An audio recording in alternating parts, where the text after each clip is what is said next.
ससुर का घर, बहुओं के लिए शिक्षाप्रद कहानी। जब विशाल कॉलेज में था तब माँ उन्हें दुनिया को छोड़कर जा चुकी थी। एक काम वाली बाई गंगूबाई थी जो सुबह से लेकर शाम तक उनके घर का सारा काम करती थी। विशाल और विधि की नई नई शादी हुई थी, इसीलिए गंगूबाई का दिन भर घर में रहना विधि को अपनी प्राइवेसी में बाधा सा लगता था। इसीलिए अब गंगूबाई सुबह खाना बनाना, कपड़े और पोछा करने के बाद चली जाती और वापस शाम को आकर खाना बनाती।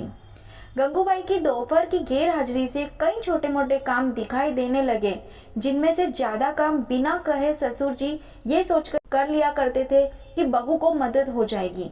लेकिन बहू सोचती कि ससुर को औरतों के कामों में दखल देने की आदत है। एक दिन मौका देखकर विधि ने विशाल से कहा, क्यों ना हम बापूजी को वृद्धाश्रम भेज दें। सिर्फ एक बार पैसा भरना पड़ेगा और उन्हें भी अपने उम्र के लोगों का साथ मिल जाएगा। हमें भी अपनी प्राइवेसी के बारे में ज्यादा सोचना नहीं पड़ेगा। विशाल ने विधि की बातों पर ज्यादा ध्यान नहीं दिया। कुछ ही दिन बीते थे कि बापूजी ने अपने दोस्तों के साथ एक हफ्ते के लिए टूर पर गए और इत्तेफाक से इसी दौरान गंगूबाई भी छुट्टी पर थी। फिर क्या, विधि को चाहे जैसे मिल गया वैसा समय मिलने लगा। अब विशाल रेस्टोरेंट में खाना खा लेता है और विधि का काम खिचड़ी, ब्रेड या मैगी से चल जाता है। खाना बनाने की टेंशन नहीं थी, लेकिन घर में निकलने वाले सारे काम तो अभी भी करने ही थे। ससुर जी की गैर हाजिरी में विधि को एहसास हुआ कि वह बिना कहे ही जो काम कर लिया करते थे उनसे कितना फर्क पड़ता था।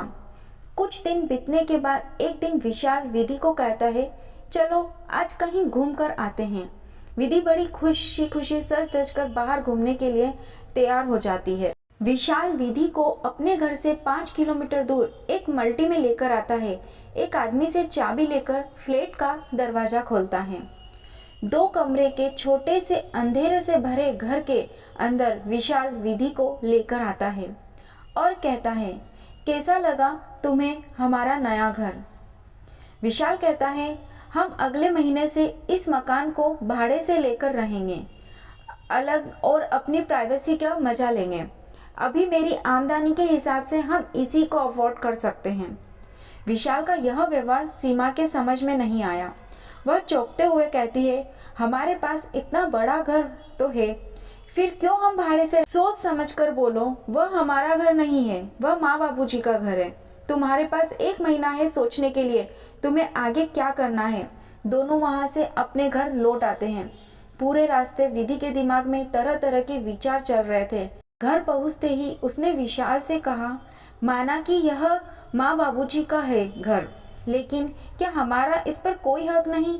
विशाल ने कहा, बिल्कुल है, लेकिन माँ बाबूजी के बाद जब तक वह है तब तक तो नहीं।